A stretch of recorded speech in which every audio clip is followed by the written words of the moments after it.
আসসালামু আলাইকুম। আমি ওসমান হাদির ব্যাপারে আমি একটু কথা বলতে চাচ্ছি, কারণ হচ্ছে এত বেশি গুজব চারিদিকে ছড়িয়ে যাচ্ছে যে এটা মুশকিল, পুরা জিনিসটা হ্যান্ডেল করা খুবই মুশকিল।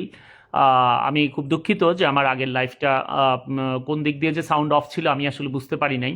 ইনফ্যাক্ট নিচে কমেন্টের দিকেও আমার আসলে তাকানো হয়নি। That was all wrong, I am sorry for that.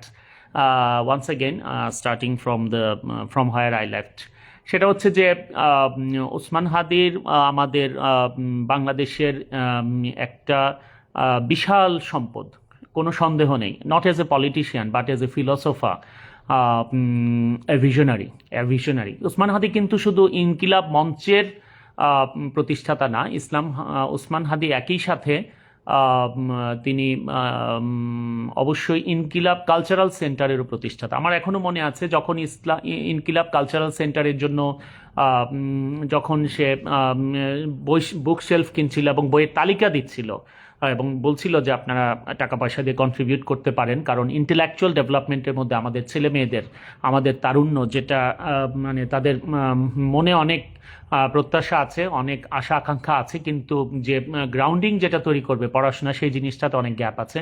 সেই জন্য সে ইনকিলাব কালচারাল সেন্টার প্রতিষ্ঠা করেছিল।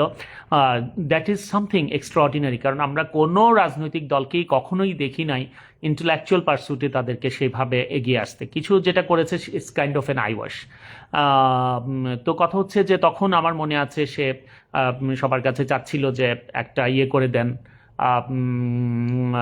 কি বলে, এটা কি বলছিলাম যে বুক সেলফ কিনে দেন বা আপনারা বইয়ের জন্য টাকা দেন। এই সে তখন আমিও ব্যক্তিগতভাবে কন্ট্রিবিউট করেছিলাম। এটা মনে করতে ভাল লাগছে যে এটা ওসমান হাদি কিন্তু শুধু যে গালি দিয়েছে তা কিন্তু না, সে কিন্তু মুখস্থ কবিতা আবৃত্তি করত, বিদ্রোহী কবিতার আবৃত্তি আপনারা দেখেছেন অনলাইনে হয়তো।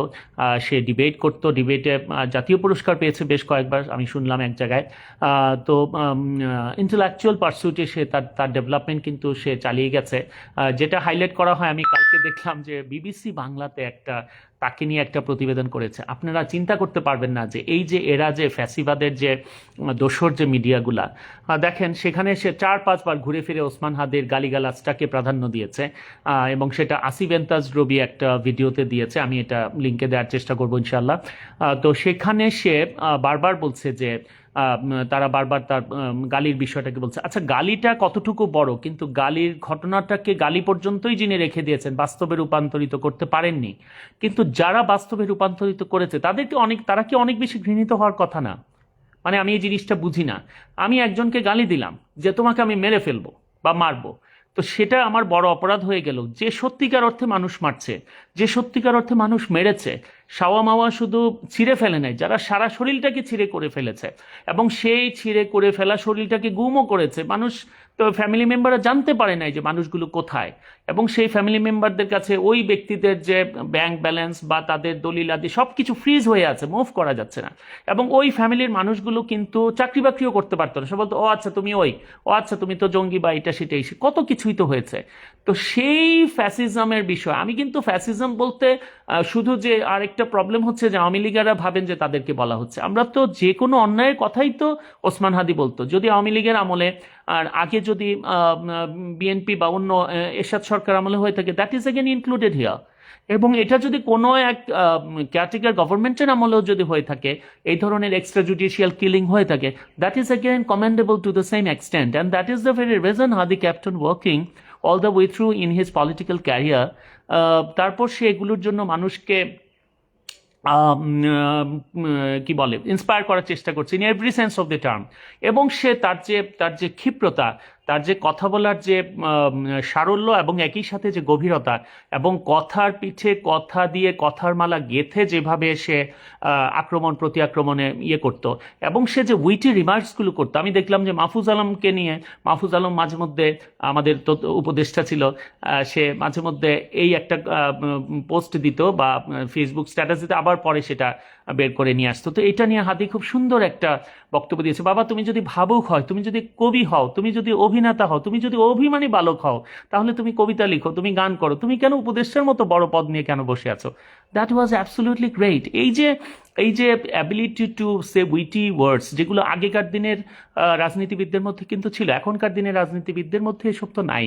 তো সেই তুলনায় এই প্রজন্মের একটা ছেলে হিসাবে হাতি যে এই ধরনের কথা বলতে পারবো, and that was his basic instinct, তার এটা সহজাত প্রবৃত্তি, এটা তার মানে পড়াশোনা করে ডেভেলপ করার বিষয় তা কিন্তু ছিল না, that was very much inside his body.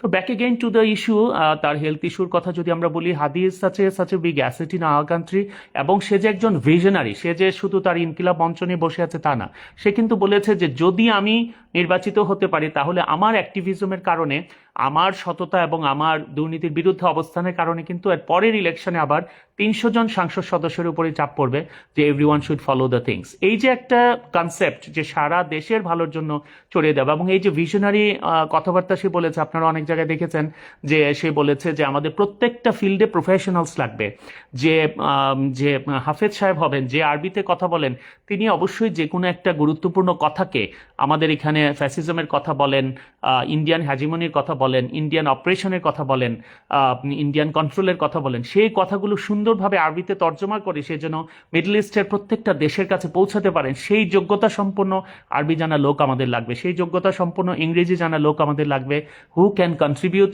Who can transmit the issues, the proper picture, the whole picture to the western world. তো এই জিনিসগুলো বলা, এই জিনিসগুলো স্পোর্টসম্যান আমাদের সেরকম লাগবে প্রত্যেকটা ক্ষেত্রে, এবং সে দুঃখ করতো যে প্রত্যেকটা ক্ষেত্রে যে যোগ্যতা সম্পন্ন লোক আমাদের নাই, এবং বিশেষ করে অযোগ্য লোকরা যারা জানে না যে সে যোগ্য না, সেই লোকগুলো ওই পদগুলো দখল করে, হট সিটগুলো দখল করে বসে আছে, and that is the primary reason why the country is in complete disarray. এই কথাটা কিন্তু সে বলতো, এবং এতে বোঝা যায় যে হোয়াট এ ভিশনারি হি ওয়াজ, তার যে চিন্তা ভাবনার লেভেল সেটা অন্যরকম। তো এখন কালকে একটা নিউজ দেখলাম যে সিঙ্গাপুরে নাকি তার চিকিৎসা সম্ভব না, এই ধরনের ক্রিটিক্যাল রোগী তারা ম্যানেজ করতে পারবে না, সো কি করতে হবে ভাই, তাকে যুক্তরাজ্যে, দ্যাট ইজ ইউকেতে নিয়ে যেতে হবে। আমি বুঝতে পারছি না যে এই ধরনের কথাবার্তা কারা কোত্থেকে বলে। এখন আমি নিচে একটা লিঙ্ক দিয়ে দেবো, সিঙ্গাপুরে এসডিএস, সিঙ্গাপুর জেনারেল হাসপাতাল কর্মরত ডক্টর সাইদ সুজন, আমার অনুজ প্রতিম সাইদ সুজন, ছোট ভাই ইউরোলজিস্ট, সে ওখানে কাজ করছে, তার একটা ভিডিও দিয়ে দিব, আপনারা দেখবেন যে এই ধরনের গুজবগুলো কোত্থেকে কিভাবে ছড়ায়। আরে বাবা, হাইলি ক্রিটিক্যাল রোগীর চিকিৎসার জন্যই তো এইসব সেন্টার সারা বিশ্বে গড়ে উঠেছে। এখন কথা হচ্ছে যে ওসমান হাদির চিকিৎসা কতটুকু সম্ভব।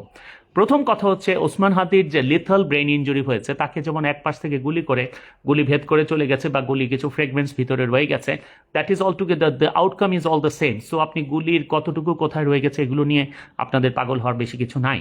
The issue is lethal primary brain ইঞ্জুরির চিকিৎসা সারা পৃথিবীতে কোথাও আবিষ্কার হয়নি। এখন আপনি যদি, আমি কিন্তু প্রথম দিন থেকে বলে আসছি, আপনি যদি আমাকে বলেন যে ওসমান হাদিকে কোনো এয়ার অ্যাম্বুলেন্সের মাধ্যমে পৃথিবীর কোনো শ্রেষ্ঠ নিউরো ট্রমা সেন্টারে নিয়ে গিয়ে চিকিৎসা করা উচিত কিনা, from my side the answer is it's a big no. Just because যে রোগের চিকিৎসা সারা পৃথিবীর কোথাও নাই, সেটা চিকিৎসা আপনি কিভাবে করবেন। এখন তাহলে কি চিকিৎসা চলছে? চিকিৎসা চলছে that is symptomatic, that is, আমি আগেও বলেছি আবারও বলছি, যে বৃষ্টি হচ্ছে, বৃষ্টিতে নিখুঁতভাবে আপনি কত নিখুঁতভাবে ছাতাটা ধরে রাখতে পারেন। আপনার ছাতাটা যদি ভাঙা না থাকে, ছাতাটা যদি মজবুত থাকে, ছাতাটা যদি ভালো হয়, তাহলে আপনি নিখুঁতভাবে যদি ধরে রাখতে পারেন, এইটুকুই আপনার কাজ। বৃষ্টি বন্ধ করার কাজ তো মানুষের না, বৃষ্টি বন্ধ করতে পারেন একমাত্র উপরওয়ালা আল্লাহ তাআলা। এই ধরনের একটা সিচুয়েশনে ওসমান হাদি আছেন, কাজেই এই সিমটোমেটিক ট্রিটমেন্ট চলছে যাতে সব কিছু তার ফিরে আসে, কিন্তু ফিরে আনার জন্য সরাসরি কোনো মেকানিজম এখনও সারা পৃথিবীতে কোথাও আবিষ্কার হয়নি, নাম্বার ওয়ান।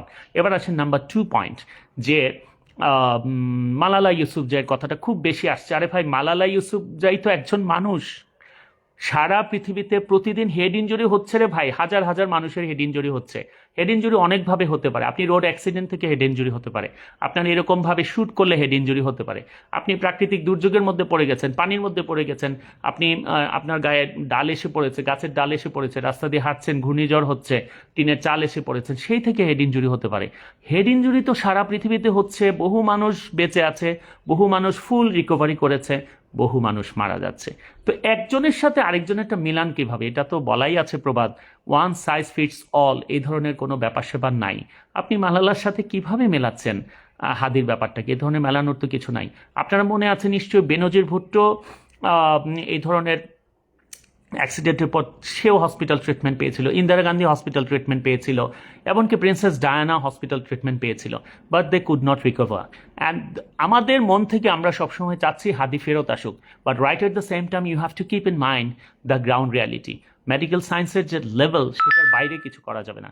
কাজে মেডিকেল সায়েন্স তার সর্বোচ্চ চেষ্টা করতে পারে, অবশ্যই আমাদের উচিত সর্বোচ্চ চেষ্টা যেখানে পাওয়া যায় সেখানে আমরা অবশ্যই তাকে নিয়ে যাব, কিন্তু right at the same time we have to accept that at any moment of time anything may happen. আপনি চিন্তা করেন, আপনি এই সবগুলো বিষয় বাদ দেন। আপনারা বলছে যে উন্নত বিশ্বে কোথায় কি চিকিৎসা? উন্নত বিশ্ব তো বসে আছে, চিকিৎসা যেখানে শেষ সেখানে। আপনি যদি দেখেন ফিলিপ হিউজের কথা যদি আপনাদের মনে থাকে, 2014 সালে অস্ট্রেলিয়াতে শন অ্যাবটের একটা বল এসে একেবারে তার হেলমেট টেলমেট ঠেলে জাস্ট কাঁধের মধ্যে লেগেছে, সেখান থেকে তাকে হসপিটাল নিয়ে যাওয়া যে অস্ট্রেলিয়ার মতো দেশে, এবং সেখানে অপারেশন করা হয় এবং 2-3 দিন 4 দিন পর তিনি মারা যান। উনি 2014 সালের কথা বাদ দেন, একেবারে ভেরি রিসেন্ট 2025 সালে বেন অস্টিন নামে একটা ছেলে অস্ট্রেলিয়াতে, সে 17 বছর বয়সে, ক্যান ইউ বিলিভ দ্যাট, 17 বছর বয়সে ছেলে আবার সেই অস্ট্রেলিয়াতে বেন অস্টিন ছেলেটা এমনকি ক্রিকেটও খেলছিল না, সে মাত্র অনুশীলন করছে, অনুশীলনের মধ্যে বোলিং মেশিন থেকে নাকি বল গিয়ে তার কাঁধে আঘাত করে এবং আলটিমেটলি এই ছেলেটা মারা যায়। এবং অস্ট্রেলিয়াতে এটা একটা দুঃখজনক বিষয়, কারণ আবার ফিলিপ হিউজের সেই পুরনো স্মৃতি সবার চোখের সামনে চলে আসে এবং আবারও নতুনভাবে আলোচনা আসে যে আসলেই এই যে ক্রিকেট গিয়ারগুলো, এই যে প্রোটেক্টিভ গিয়ার্সগুলো, এগুলোর আরও ডেভেলপমেন্ট করতে হবে, নিখুঁত করতে হবে, কারণ এগুলো প্রোটেকশন ভালো দিচ্ছে 99 বা 99.99%, কিন্তু ওই যে 0.01% ক্ষেত্রে যে প্রোটেকশনটা দিয়ে কুলাতে পারছে না, সেই কারণেই কিন্তু ফিলিপ হিউজ বা শন অ্যাবটের মৃত্যুর কারণ, বেন অস্টিনের মৃত্যুর কারণ। তো কাজেই এখন বেন অস্টিন বলছি, ছেলেটা, ছোট বাচ্চাটা। তো এখন কথা হচ্ছে যে এইগুলো তো বাস্তবতা সারা পৃথিবীতে হচ্ছে, lot of celebrities R dyeing, কয়েকতলা ভবন থেকে পড়ে মানুষ মারা যাচ্ছে পৃথিবীর সবচেয়ে উন্নত দেশগুলোতে। আমাদের চেষ্টা করতে হবে কোথায় ভালো ট্রিটমেন্ট পাওয়া যায়, কিন্তু গুজব রটিয়ে লাভ কি রে ভাই? গুজব রটার মাধ্যমে আপনারা আসলে কি চাচ্ছেন? এখন আরেকটা কথা, আপনারা অনেকে বলবেন যে যদি ওসমান হাদির এই অবস্থার জন্য বিদেশে যাওয়ার ব্যাপারটা প্রয়োজন না হয়ে থাকতো, তাহলে বিদেশে গিয়েছে কেন? বিদেশে গিয়েছে দেয়ার আর লট অফ ফ্যাক্টরস। প্রথম কথা হচ্ছে আমাদের দেশের মানুষ অনেক আবেগপ্রবণ, তারা সবসময় বলে যে what are the options available, we have to take each and every single option, that is fine. Another important thing হচ্ছে যে আমাদের দেশে কিন্তু প্রতিনিয়ত ডক্টরস কমিউনিটিকে জবাবদিহিতার মধ্যে থাকতে হয় জাস্ট বিকজ, এবং হসপিটাল প্রশাসনকে। আপনি এভার কেয়ারে বুঝতেই পারছেন যতটা সময় ছিল, বা ঢাকা মেডিকেলে তো তিল ধারণের জায়গা ছিল না। It happen the same during the time of Obaidul Quader, আপনারা অবশ্যই মনে করে থাকতে পারবেন। ওবায়দুল কাদের কিন্তু প্রাইমারি পিসিআই করে তার জীবন বাঁচানো হয়েছিল এই বিএসএমএমইউ বা বর্তমান যে বিএমইউ, এখানে কিন্তু পরে তাকে সিঙ্গাপুরে অনেক দিন সিঙ্গাপুরে কাটিয়েছেন উনি। তো এখন যদি আপনি দেখেন যে এই যে প্রতিদিন সকাল থেকে বিভিন্ন মিডিয়া সাংবাদিকরা 7টা-8টা থেকে বসে থাকেন এবং রাত 12টা-1টা পর্যন্ত তারা প্রতিনিয়ত জানতে চান আপডেট কি, এই অবস্থা থেকে তো মুক্তি পাওয়া গেল, দ্যাট ইজ ওয়ান থিং।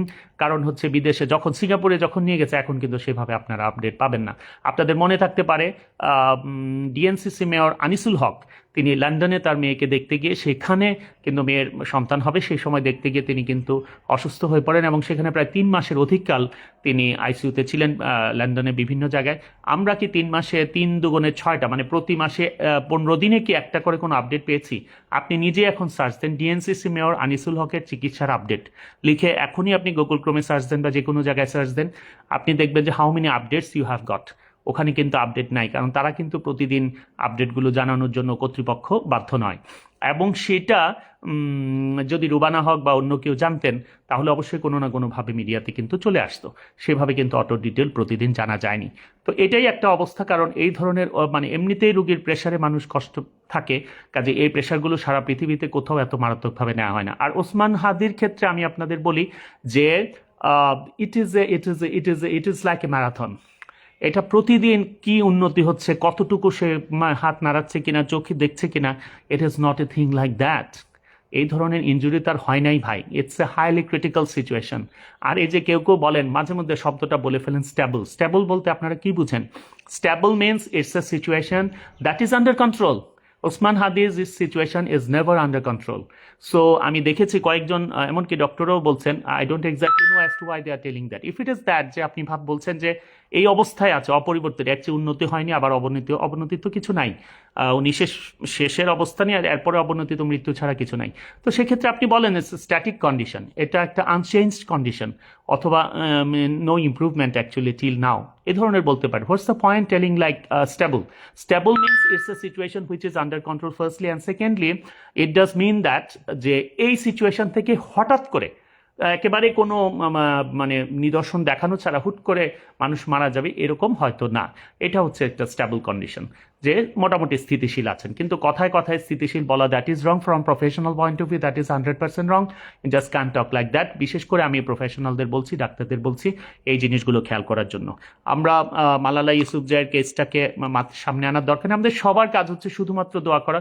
আল্লাহ চাইলে অবশ্যই তিনি তাকে ফেরত দিতে পারেন, এবং যদি ফেরত দেন it's a matter of long time. ও যেটা বলছিলাম, it's a 6 months to 1 year issue. যে কোনো মুহূর্তে ওসমান হাদি মারা যেতে পারে, দ্যাটস এ গ্রাউন্ড সিচুয়েশন। আমরা শত না চাইলেও আমরা তার জন্য কাঁদবো, সব কিছু করবো, কিন্তু শত না চাইলেও এটা বাস্তবতা, যে কোনো মুহূর্তে তিনি মারা যেতে পারেন। কিন্তু তিনি যদি বেঁচে যান, সেটা অনেক সময়ের ব্যাপার, 6 মাস থেকে 1 বছর, একটা লম্বা সময়ের ব্যাপার। এবং সেক্ষেত্রেও তিনি পুরোপুরি সুস্থ হয়ে আগের অবস্থায় তো কখনোই আসতে পারবেন না।